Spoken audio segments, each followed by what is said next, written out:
हाँ, मैंने वही कहा श्रेय जी, अलका जी और सिमर जी, इन तीनों को बोल देना क्लास में आ जाए, स्वाध्याय करे। हाँ नहीं नहीं, अब से रेगुलरली आऊंगी।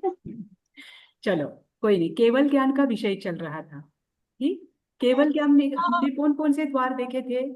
कहाँ पर हमारा पूर्ण हुआ था केवल ज्ञान में?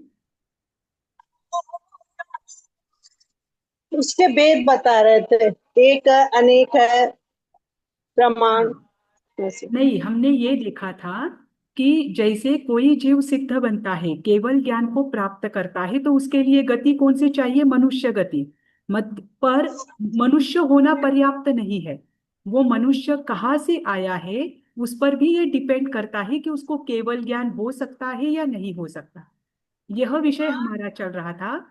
तो कौन कौन से गति से और कौन कौन से जगह से आकर बना हुआ मनुष्य ही केवल ज्ञान प्राप्त कर सकता है, ये चर्चा हमारी चल रही थी। तो उसमें हमने क्या देखा था कि अगर कोई जीव नरक गति से आता है, तो चौथी नरक तक से आया हुआ जीव ही यहाँ पर मनुष्य बनता है और वो केवल ज्ञान प्राप्त कर सकता है। पांचवी नरक से आए हुए जीव मनुष्य भले ही बन जाए, लेकिन उस जन्म में वे केवल ज्ञान को प्राप्त नहीं कर सकते। ठीक। फिर तिर्यंच में से अगर कोई जीव असन्नी तिर्यंच पंचेंद्रिय पिछले जन्म में रहा हुआ है, विकलेंद्रिय यानी बेंद्रिय तेंद्रिय चौरेंद्रिय में वो रहा हुआ है, या फिर पृथ्वी पानी वनस्पति को छोड़कर जो बचे हुए दो स्थावर है, कौन से दो स्थावर बचे? तेजस काय और वायु काय, यानी अग्नि और हवा। ये स्थावर अगर कोई जीव पिछले जन्म में रहा हुआ है और इस जन्म में वो मनुष्य बनता है, तब भी इनको उस जन्म में केवल ज्ञान की प्राप्ति नहीं हो सकती, है ना? तो केवल ज्ञान इस जन्म में कौन कौन से गति से आया हुआ जीव प्राप्त कर सकता है? तो जो मनुष्य गति से आए हुए हैं, जो देव गति से आए हुए हैं, तिर्यंच गति में जो पृथ्वी पानी वनस्पति और सन्नी तिर्यंच पंचेंद्रिय यहाँ से आए हुए हैं, और नरक गति में पहली चार नरक से आए हुए जो मनुष्य है, वही केवल ज्ञान को प्राप्त कर सकते हैं। ठीक। ये हमारा पिछली बार हुआ था। अभी इसमें देखिए, एक समय में कम से कम कितने जीवों को केवल ज्ञान और प्राप्त होकर सिद्ध हो सकते हैं, और अधिक से अधिक कितने जीवों को एक समय में केवल ज्ञान प्राप्त हो सकता है, या सिद्ध गति को वे प्राप्त हो सकते हैं। यहाँ पर सिद्ध की चर्चा चल रही है। तो कम से कम एक जीव, जैसे भगवान महावीर अकेले ही मोक्ष पधारे, है ना? और ज्यादा से ज्यादा एक समय में 108 जीवों को एक साथ मोक्ष की प्राप्ति हो सकती है। लेकिन इसे लेकर एक मर्यादा है, यहाँ पर दिया है या नहीं पता नहीं। वो 108 के 108 जीव देवगति से आए हुए होने चाहिए। देखो, जैसे कि इस आर्य में अवसर्पिणी काल में एक आश्चर्य हुआ। क्या आश्चर्य हुआ? कि उत्कृष्ट ऋषभ अवगुण देव वाले, के समय। हाँ, 108 जीव एक ही समय में मोक्ष पधारे, है ना? अब इसमें आश्चर्य क्या है? एक समय में तो 108 जीव मोक्ष जा सकते हैं, लेकिन सभी के सभी उत्कृष्ट अवगहना वाले थे। ये उसका आश्चर्य था कि सबकी जो हम्म। हाइट थी ना, वो 500 धनुष्य की थी। ऐसा कभी नहीं होता है कि सबकी हाइट 500 धनुष्य की हो और सभी की सभी एक ही समय में मोक्ष पधारे। हाइट उनकी कम ज्यादा हो सकती है ना? तो अभी 108 जीव ये मोक्ष पधारे एक समय में एक साथ, तो ये निश्चित है कि ये सभी जीव देव गति से आए हुए थे। इसमें कोई भी जीव नरक गति से आया हुआ या तिर्यंच मनुष्य गति से आया हुआ नहीं था। क्योंकि 108 एक समय में जो 108 सिद्ध होते हैं, वे तभी हो सकते हैं जब वे वैमानिक देवों से आए हुए, यानी देवगति में भी नीचे के नहीं, भवनपति वानव्यंतर ज्योतिषी नहीं, जो विमानों में रहने वाले हैं। विमानों में रहने वाले कौन से होते हैं? जो ऊर्ध्वलोक में रहते हैं, इसीलिए उन्हें वैमानिक कहा जाता है। ऐसे ही जीव एक समय में क्या हो सकते हैं, 108 सिद्ध हो सकते हैं। ठीक।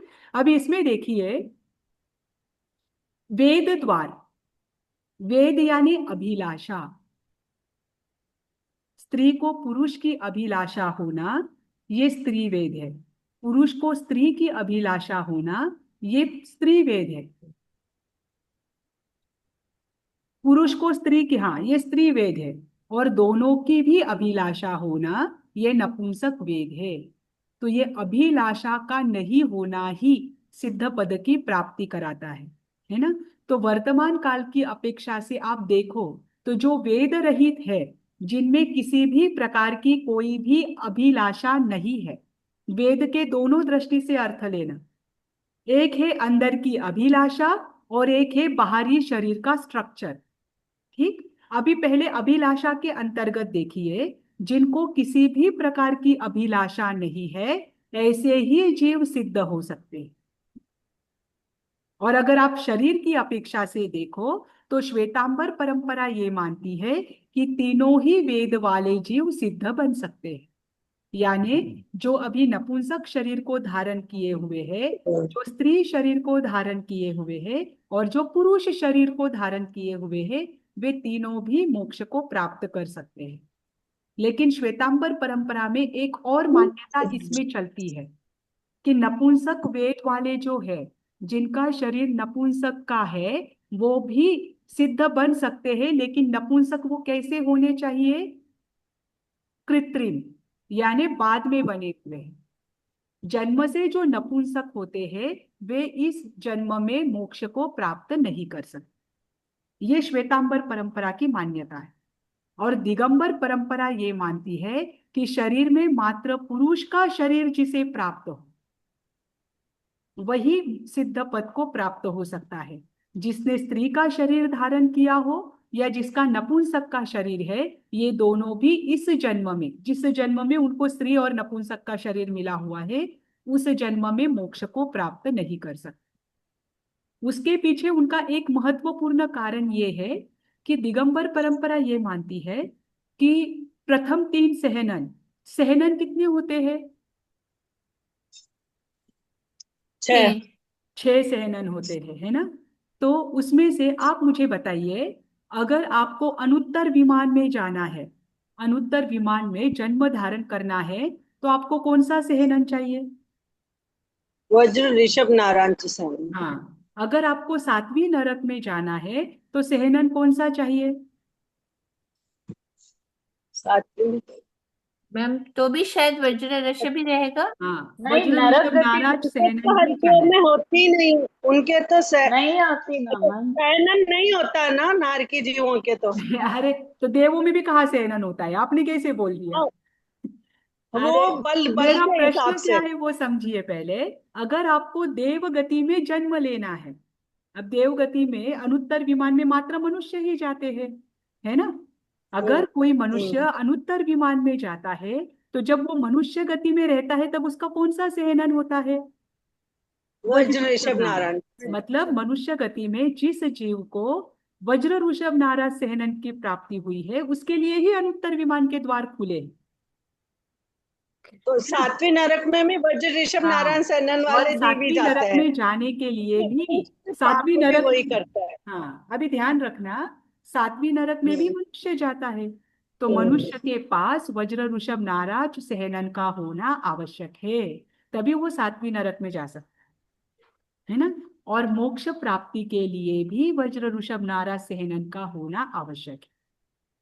उसके बगैर जीव सिद्ध नहीं बन सकता। हाइट आपकी कितनी ही हो, ऐसा कभी नहीं होता कि आपके सहनन का जो संबंध है वो आपकी हाइट के साथ। आगे अवगहना जब आएगी तब आपको और क्लियर होगा। आपकी हाइट 2 हाथ की हो, आपकी 4 हाथ की हो, आपकी 6 हाथ की हो, 7 हाथ की हो, 500 धनुष्य की हो, इससे कोई फर्क नहीं पड़ता आपकी हड्डियों की रचना पर आपकी हाइट कितनी भी हो, आपकी हड्डियों की रचना कैसी होनी चाहिए, वज्र ऋषभ नाराज सहनन की होनी चाहिए, है ना। वज्र क्यों ऋषभ मैम, नाराज, मोक्ष में जाने के लिए क्यों सहनन चाहिए। तो उतने से देखो, जैसे उत्कृष्ट गति में जाने के लिए उतने उत्कृष्ट भाव चाहिए, सात्विक नरक में जाने के लिए उतने निकृष्ट भाव चाहिए, वैसे ही मोक्ष तो और भी उत्कृष्ट भाव वाला है। और इतने उत्कृष्ट भाव उत्कृष्ट शरीर के साथ ही हो सकते हैं। यहाँ से आपको एक पर बात ये कंपलसरी नहीं है ना मैम, कंपलसरी है। कंपलसरी थोड़ी है। अभी कंपलसरी महावीर है स्वामी का मोक्ष थोड़ी में। वज्र ऋषभ नारद सैनन रहा होगा, किसके पास? हाँ हाँ, महावीर स्वामी का। सभी तीर्थंकरों का तीर्थंकरों का तीर्थंकरों नारायण का सैन। देखिए, तीर्थंकरों का कंपलसरी वज्र ऋषभ नारा सहनन ही होता है। तीर्थंकरों को दूसरा ओके, वो सहनन आर्य की अपेक्षा अभी रहेगा ही वो। नहीं, पांचवें आर्य में नहीं होता। पांचवें आर्य में प्रथम तीनों सहनन, इसलिए तो पांचवें आर्य में मोक्ष भी नहीं है। ओके, देखो, तो अभी आप देखिए, वज्र ऋषभ नारा सेनन का अर्थ क्या होता है कि हड्डियां इतनी मजबूत होती है कि आपके शरीर पर से 40,000 किलो की गाड़ी भी जाए, तब भी उनको ये लगता है कि मेरे शरीर से कच्चे सूत का धागा गया है। इतनी मजबूत उनकी हड्डियां होती है ना। जब सहनन का विषय हुआ था तब मैंने आपको ये बताया था, नाम कर्म के अंतर्गत। ठीक। अभी दिगंबर परंपरा क्या मानती है कि कर्म भूमि में जब भी स्त्री का जन्म होता है तो उसे पहले 3 सहनन कभी प्राप्त नहीं होते। मात्र बात कर्म भूमि की चल रही है, भोग भूमि की नहीं। दिगंबर परंपरा ये कहती है कि कर्म भूमि में जो स्त्रियां होती है उनको पहले 3 सहनन कभी नहीं होती, उनके अंतिम के 3 सहनन ही होते हैं, भले ही वो चौथे आरे में जन्म। इसीलिए वे स्त्री का मोक्ष नहीं मानते, क्योंकि वज्र ऋषभ नारा सहनन के साथ ही आप मोक्ष जा सकते हैं। और दूसरा रीजन तो दिया है कि क्योंकि स्त्री परिग्रह का त्याग नहीं कर सकती, उसे वस्त्र तो रखने ही पड़ते हैं, है ना। तो मैम दिगंबर परंपरा ये कहती है कि शरीर की अपेक्षा से देखो तो मात्र पुरुष वेद से ही जीव सिद्ध बन सकते हैं, है ना। और श्वेतांबर परंपरा तीनों वेद से मानती है, लेकिन नपुंसक वेद को लेकर कहती है कि जो जन्म से नपुंसक हो उनको उस जन्म में सिद्ध पद की प्राप्ति नहीं होती। हाँ, बाद में रोग के कारण या राजा के दंड के कारण अगर उसे नपुंसक बनाया गया हो या रोग के कारण नपुंसक बना हो तो वही जीव मोक्ष जा सकता है। जैसे गांगेय अनगार, गांगेय अनगार भी बाद में नपुंसक बने थे, इस कारण से उनको मोक्ष की प्राप्ति हुई। ठीक। अभी इसके बाद है तीर्थ द्वार। मैम एक डाउट है मेरे को। जी कोमल जी बोलिए। हाँ मैम, अब जो तिर्यंच नरक सातवें नरक में उत्पन्न होते हैं तो उनमें भी वो व्रज ऋषभ नारद सहनन रहता है? हाँ, ऐसे तिर्यंच गति है देखो, जी। मैं आपको एक बात बताती हूँ। तिर्यंच सातवीं नरक में जाते ही नहीं। आपने कभी गति आगति का थोकड़ा सीखा है क्या? सिक्का तो यस, गति नहीं। आगे का सही थोकड़ा बात आता है। है, उसमें हाँ, सातवें नरक की जो आगत है, मतलब सातवें नरकी नारकी में कहाँ से जीव आते हैं, तो वह आगत मात्र 15 कर्म भूमिज मनुष्यों की, और जो गत है वो गत मात्र तिर्यंच पंचेंद्रिय का है। वो तंदुल मत्स्य का एक तो एग्जाम्पल एक आता है कि वो एग्जाम्पल दिया है। हाँ, जलचर के लिए ये एग्जाम्पल दिया गया है कि जलचर कदाचित जा सकता है, बाकी के तो तिर्यंच नहीं जाते, लेकिन वो उसे लेकर भी दो अलग अलग मान्यताएं चलती है। तंदुल मत्स्य को लेकर ये उदाहरण इसलिए दिया है कि वो उसकी तंदुल यानी चावल के दाने जितना उसका शरीर है, हाँ और वो पंचेंद्रिय जीवों की हिंसा करता है भाव से, हाँ है करेक्ट। ना। इस कारण से तंदुल मत्स्य को नरक गति की उपमा दी गई है कि वो मरकर सातवीं नरक में जाता है। हालांकि उसका शरीर भी वैसा नहीं है कि वो द्रव्य हिंसा करे, पर ये दृष्टांत कहीं कहीं पर ही आता है, हर जगह नहीं आता। जहां पर आगत जो 16 की बताई है ना, उसमें वो जलचर जीव बताया गया है। अगर आप नॉर्मल गतागत का टुकड़ा करेंगे तो उसमें 15 कर्म भूमिज मनुष्य ही बताए हैं, है ना। ठीक है। परंतु इतना तो कंफर्म है कि अगर सातवीं नरक में जाना है तो वज्र ऋषभ नारा सहनन ही चाहिए, भले वो तंदुल जितना भी क्यों ना हो, सहनन तो ठीक है। उसका वही चाहिए। ठीक। और अभी मैम देखो, श्वेतांबरम परंपरा के अनुसार तो स्त्रियों को होता है वज्र ऋषभ नारायण सैनन। हाँ होता है ना, इसलिए तो मोक्ष है। श्वेतांबर परंपरा तो मानती है, इसलिए तो बताया है। दिगंबर परंपरा नहीं मानती कि परंपरा के हिसाब से। क्या क्या क्या, आपका आवाज नहीं आया। हाँ, सिर्फ दिगंबर परंपरा के हिसाब हाँ से नहीं है, बाकी हाँ, तो लेडीज में होता है। श्वेतांबर परंपरा तो तो नपुंसक जो है, स्त्री पुरुष तीनों में भी वज्र हम्म। ऋषभ नारा सहनन मानती है। अब दिगंबर परंपरा भोग भूमि के स्त्रियों में तो वज्र ऋषभ नारा सहनन मानती है, अच्छा। पर कर्म भूमि के स्त्रियों में ओके। नहीं मानती। मोक्ष के तो ये हिसाब तो से। मतभेद ओके। है।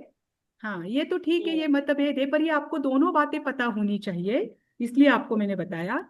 अभी देखिए, तीर्थ द्वार, तीर्थ द्वार में सबसे ज्यादा तीर्थंकर कब होते हैं, सॉरी, सबसे ज्यादा सिद्ध कब होते हैं? तो सबसे ज्यादा सिद्ध होते हैं तीर्थंकर के शासन काल में। अतीर्थ काल में भी सिद्ध होते हैं, लेकिन बहुत कम होते हैं। एक एग्जाम्पल, जैसे अवसरपिनी काल में एक आश्चर्य हुआ। नौवे सुविधिनाथ जी के बाद जब जब भी तीर्थंकर का शासन काल पूर्ण हुआ, उसके बाद कोई भी शासन नहीं रहा और असंयति की पूजा हुई। तो उस समय भी तीर्थंकर, उस समय भी जीव सिद्ध हुए, पर वे सिद्ध कैसे हुए? शासन में नहीं हुए, कोई आचार्य परंपरा नहीं चल रही थी। जिसको जिसको जब जब बोधि प्राप्त हुई, उनको उन्होंने उन्होंने अपनी जाति स्मरण ज्ञान से, अवधिक ज्ञान से जान लिया, और उन्होंने अपना पुरुषार्थ करके मोक्ष को प्राप्त किया। शासन का सबसे बड़ा प्रॉफिट क्या होता है कि हमें एक मार्ग होता है, हमें बताने वाले आचार्य आदि होते हैं। इनको बताने वाला कोई नहीं था, इसलिए उस समय ज्यादातर जो सिद्ध हुए, जब शासन काल नहीं था, उस समय जो सिद्ध हुए वे स्वयं बुद्ध सिद्ध हुए। बुद्ध बोधि, और दूसरा कौन सा होता है? स्वयं बुद्ध स्वयं बोधि, बुद्ध प्रत्येक प्रत्येक बुद्ध, बुद्ध बोधि, सिद्ध, प्रत्येक बुद्ध। प्रत्येक बुद्ध बोधि प्रत्येक और बुद्ध बुद्ध सिद्ध, बोधि। हाँ, तीर्थ प्रत्येक बोधि। और स्वयं बुद्ध, ये दोनों प्रकार के वे सिद्ध हुए।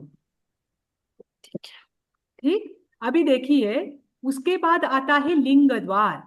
लिंग का अर्थ क्या होता है?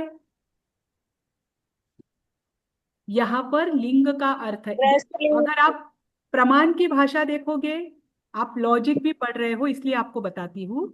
अगर आप लॉजिक की दृष्टि से देखोगे तो लिंग का अर्थ होता है अनुमान।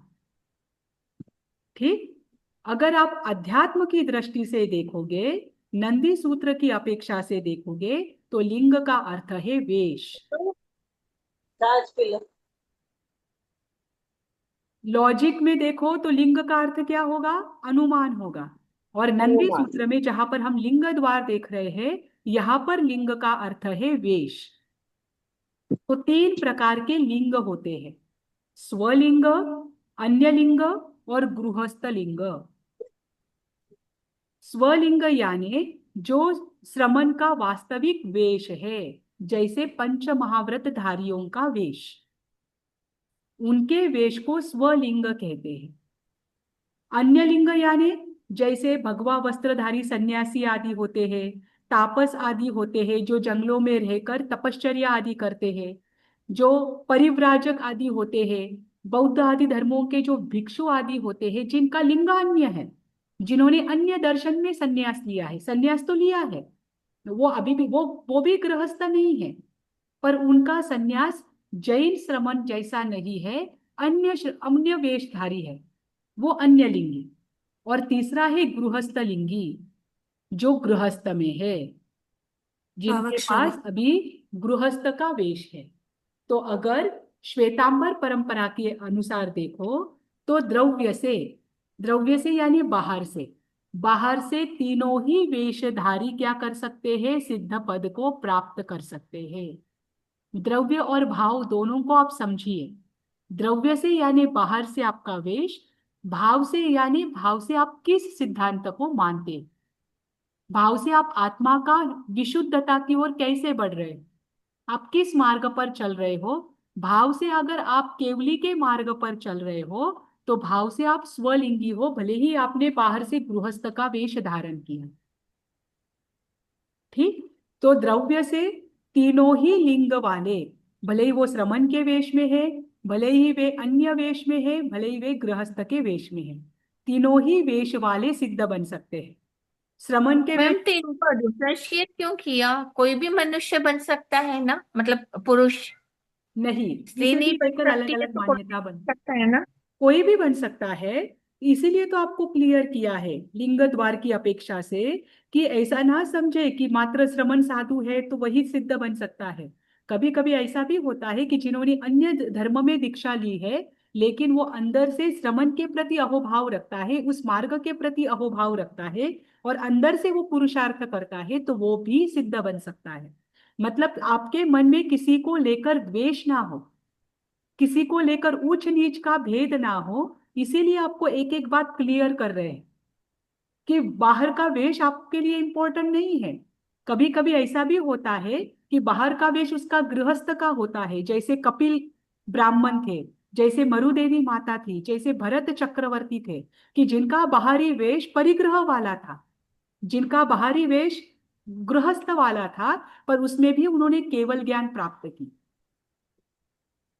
तो है ना। मैम एक बात है, अगर वो अन्य अन्य लिंगी है, सन्यासी है, वैदिक धर्म का है, पर अगर उसके मन में शुद्ध भाव हो, और अगर हम जैसे हमारे जैसे नॉर्मल पीपल अगर उनको वंदना करे, तो हम मिथ्यात्वी हो गए या सम्यक्त्वी हो गए? फिर हमें तो नहीं पता कि वो मतलब केवल ज्ञान के पथ पर बढ़ रहा है तो। हाँ, तो अभी देखो मैं बताती हूँ। ये बात किसी को भी नहीं पता है कि वो कैसी है, कैसे भाव में आगे बढ़ रहा है। ये तो मात्र केवली गम्य है, केवली ही आपको बता सकते हैं, है ना। परंतु जैन दर्शन इसके आगे एक बात कहता है कि आपको नहीं पता है कि कौन कैसा है। आपको ये भी नहीं पता है कि कभी कभी श्रमण के वेश में भी कोई जीव ऐसा है जो श्रमण के प्रति अहोभाव नहीं रखता। कभी कभी पंच महाव्रतधारी के वेश में भी मिथ्यात्वी जीव भी हो सकता है। ऐसा नहीं है कि सबने अगर पंच महाव्रत का वेश धारण किया है तो सभी के सभी सम्यक भी हो गए, वो भी बात होती है। और कभी कभी कोई अन्य लिंग का वेश धारण करता है, लेकिन तब भी उसके मन में भाव अच्छे होते हैं, वो सम्यक्त्व की धारा पर होता है।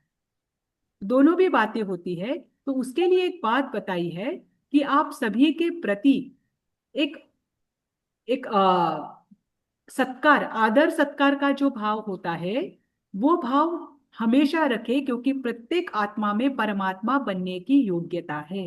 आपको वंदन नमस्कार करने की आवश्यकता है नहीं, वो बात की बात है, पर आपके अंदर में उनको लेकर गलत भावना नहीं आनी चाहिए। किसी को भी लेकर, भले ही आपके पास सामने कोई प्राणी भी आता है, तो उसे लेकर गलत भाव ना रखे, क्योंकि आपको नहीं पता कि वो जीव कब मोक्ष में जाएगा, कब वो सिद्ध बनेगा। कदाचित वो हमारे पहले भी बन सकता है। तो सभी जीवों के प्रति आदर सत्कार का भाव रखें, चाहे वो एकेंद्रिय हो, चाहे वो पंचेंद्रिय हो। ये जब आदर सत्कार का भाव रखते हैं ना, तो अलग वंदना करो ना करो इससे कोई फर्क नहीं पड़ता, क्योंकि आपके मन में ऐसे कोई भाव है ही नहीं। मतलब आप बाहरी क्रिया को मत देखिए, ध्यान रखिए। जैसे आपका जो प्रश्न है ना कि वंदन करने से मिथ्यात्व या सम्यक्त्व की प्राप्ति होती है, वंदना एक क्रिया को दृष्टि से आप देखोगे तो आप क्रिया में ही उलझ जाओगे। आप अगर प्रत्येक जीव को आत्मा की अपेक्षा से देखोगे और उसका आदर सत्कार करोगे, तो आपको कोई फर्क नहीं पड़ेगा, है ना। सम्मान सभी जीवों के प्रति रखो, परंतु विश्वास मात्र जिन धर्म के प्रति रखे, वास्तविक धर्म के प्रति मात्र विश्वास रखे, है ना। समझ में आई। तो उसकर उदर वंदना, उदर की वंदना तो वैसे भी अलग होती है, तो उदर वंदना करने की कोई बात ही नहीं आती है ना। और पांचवें आर्य में आपको बताने वाला कोई नहीं है, हमें भी नहीं पता है कि पर कौन मैम समय। अगर हम किसी का प्रवचन सुनने गए, वो सन्यासियों का, और इधर हमारे श्रमण मतलब हमारे जैन भी साधु संत है, और उधर वो हिंदू धर्म वाले भी संत हैं, तो अगर हमें उनका वहां जाएंगे तो हम मतलब हमारा धर्म वो डिस्टर्ब होगा कि मिथ्यात्वी कहलाएंगे, या ऐसा फिर नहीं हम होता है। उनमें आस्था या सुन के रखेंगे तो? नहीं, सुनना कोई गलत बात नहीं है। देखो, सुनने से ही तो आपको अपने धर्म के प्रति श्रद्धा बढ़ेगी। जब आप उनके विचारों को सुनेंगे तभी तो आप कंपैरिजन कर पाओगे कि मैंने क्या जाना है। तभी तो आप विवेक बुद्धि से सोच पाओगे कि वास्तविक धर्म क्या है।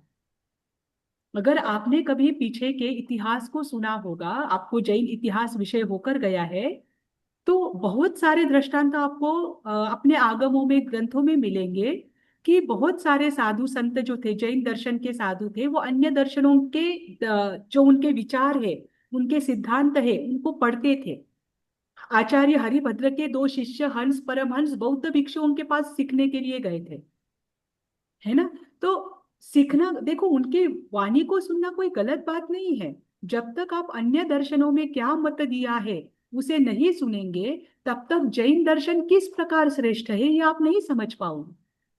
बीच के मध्यकाल के अगर आप साधु परंपरा को देखो तो कंपलसरी था कि सभी दर्शनों का आप अभ्यास करें। वैदिक दर्शन क्या कहता है, सांख्य दर्शन क्या कहता है, उनके परिव्राजक कैसे होते हैं, इनका डीप में अभ्यास कभी कभी तो उनके आचार्य से ही पढ़ाया जाता था। उनके आचार्य के पास भेज दिया जाता था शिष्यों को कि इनको हमारे शिष्यों को आप सांख्य दर्शन क्या है पढ़ाए, वैदिक दर्शन क्या है पढ़ाए, वेद क्या है वो पढ़ाए। क्योंकि वो जब पढ़ेंगे तभी तो वो जान पाएंगे कि जैन दर्शन ये यूनिवर्सल है। तो सुनना कोई गलत बात नहीं है, आप सुनो, लेकिन सुनने के बाद आपका विश्वास अगर बढ़ता है तो आप समझ लेना कि मतलब जैन धर्म के प्रति या वास्तविक सिद्धांतों के प्रति, तो आप समझ लेना आप राइट ट्रैक पर। उल्टा ये सुनने के बाद अगर आपका विश्वास तो होता ही है और दृढ़, पर जो जो विश्वास तब दृढ़ होता है ना, फिर वो जल्दी कमजोर नहीं पड़ता। इसीलिए सुनने की आदत सबकी होनी चाहिए, सभी दर्शनों का सुनो, कोई दिक्कत नहीं। कौन क्या कहता है ये पता होना चाहिए, तभी तो हमें विश्वास होगा कि ये जैन दर्शन कितना महान है। और यकीन मानिए, जब आप दूसरे दर्शन को सुनेंगे, उनका अध्ययन करेंगे, और आपका विश्वास है ना आज की अपेक्षा बहुत गुना बढ़ा हुआ रहे, और उस समय आपके विश्वास को कोई हिला नहीं सकता, क्योंकि आपने तर्क करके अपने अभ्यास करके जैन दर्शन पर विश्वास बढ़ाया है ना। इसीलिए सुनने का मौका मिले सुनो जरूर, पर विश्वास और दृढ़ श्रद्धा मात्र जिन शासन के प्रति होनी चाहिए, क्योंकि ये जिन शासन हर किसी को नहीं मिले। ठीक, कोई दिक्कत नहीं है ठीक है। सुनने। हाँ, अभी आगे देखिए, ये द्रव्य से तो तीनों वेश वाले क्या बन सकते हैं, सिद्ध को प्राप्त कर सकते हैं, सिद्ध पद को, परंतु भाव से मात्र स्वलिंगी ही सिद्ध हो सकते हैं। स्वलिंगी यानी जिन्होंने भगवान के नौ तत्व, और नौ तत्व के साथ क्या होता है, छह द्रव्य आदि जो सिद्धांत है, जो जैन धर्म के सिद्धांत है, जिन धर्म है उस पर जिसका पूर्ण विश्वास है, भाव से मात्र उस ही धर्म को वो मानते हैं, ऐसे ही जीव सिद्ध बन सकते हैं। क्योंकि ये धर्म केवल, देखो आप नाम में मत जाना, जब इस धर्म की गहराई में आप जाओगे तब आप जान पाओगे कि ये धर्म नहीं है, ये वास्तविकता है जो हर धर्म में नहीं सिखाई जाती है ना। अभी इसके बाद देखिए चारित्र, चारित्र को लेकर एक महत्वपूर्ण बात है, ध्यान रखना। बीच के जो 22 तीर्थंकर होते हैं उनके समय में कितने चारित्र होते हैं, चारित्र कितने हैं कुल 5 मिलाकर, 5 5 चारित्र है। ठीक, अब 5 चारित्र पहले और अंतिम तीर्थंकर के समय में होते हैं, लेकिन बीच के 22 तीर्थंकरों के समय में कितने चारित्र चार होते हैं। चार चार हाँ, कौन सा चारित्र नहीं होता, ब्रह्मचर्य। छेदोपस्थापनीय चारित्र, छेदोपस्थापनीय छेदोपस्थापनीय चारित्र नहीं होता। ठीक, अभी आपको यहाँ पर बताया गया है कि चारित्र 5 है। ठीक, 5 चारित्र में से सिद्ध बनने के लिए 2 चारित्र का होना अनिवार्य है। वो 2 चारित्र कौन से है, सामायिक और यथाख्यात। सूक्ष्म संपराय हो ना हो, आपका छेदोपस्थापनीय हो ना हो, परिहार विशुद्ध हो ना हो चलेगा, पर सामायिक और यथाख्यात ये 2 चारित्र का होना अनिवार्य है। ठीक, इसके बाद देखो यहां पर आया बुद्ध द्वार, कौन कौन से जीव सिद्ध होते हैं, कौन कौन सी अवस्थाओं से प्राप्त जीव।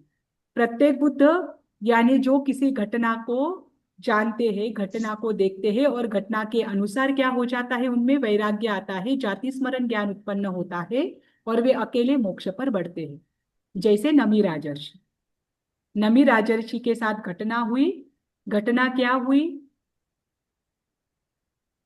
दाह ज्वर हुआ, दाह ज्वर के बाद रानियों के कंगन की खनखनाहट, उसमें से सारे कंगन निकालना, मात्र एक कंगन रहना, वहां पर एकत्व भावना का चिंतन कि जीव अकेला आया है, अकेला जाने वाला है, वो एकत्व भावना से उनके वैराग्य की वृद्धि हुई। वैराग्य के बाद उनको जाति स्मरण ज्ञान की प्राप्ति हुई और दूसरे ही दिन सुबह वे दीक्षा के लिए निकल गए।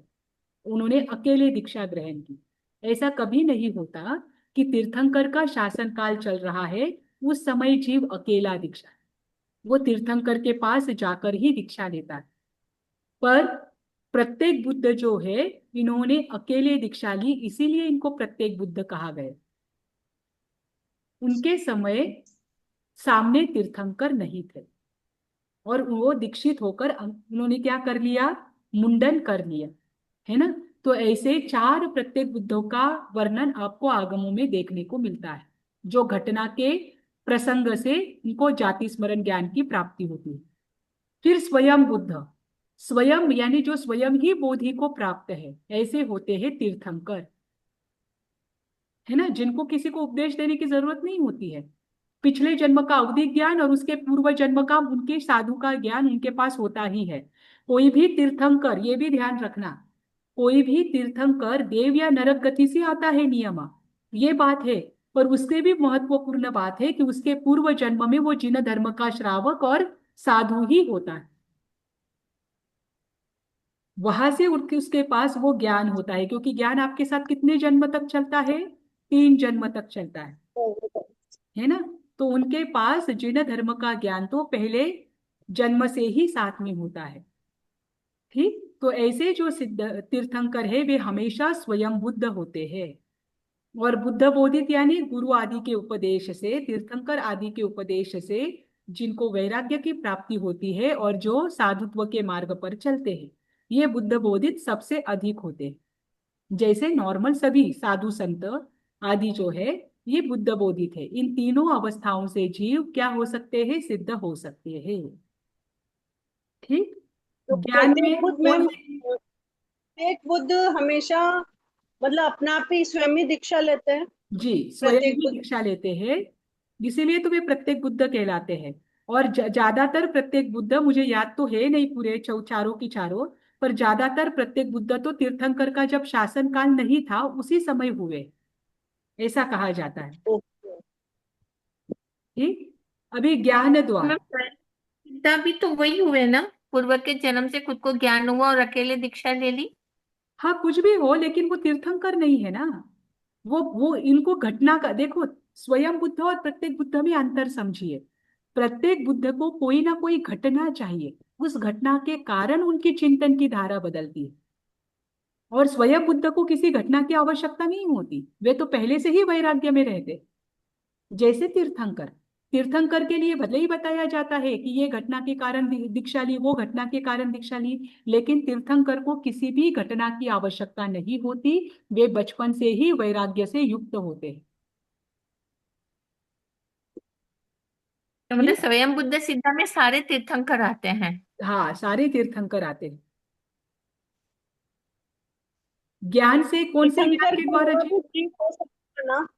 क्या कहते हैं? तीर्थंकर के द्वारा स्वयंभू सिद्ध में तीर्थंकर के अलावा अन्य जीव भी हो सकता है या नहीं?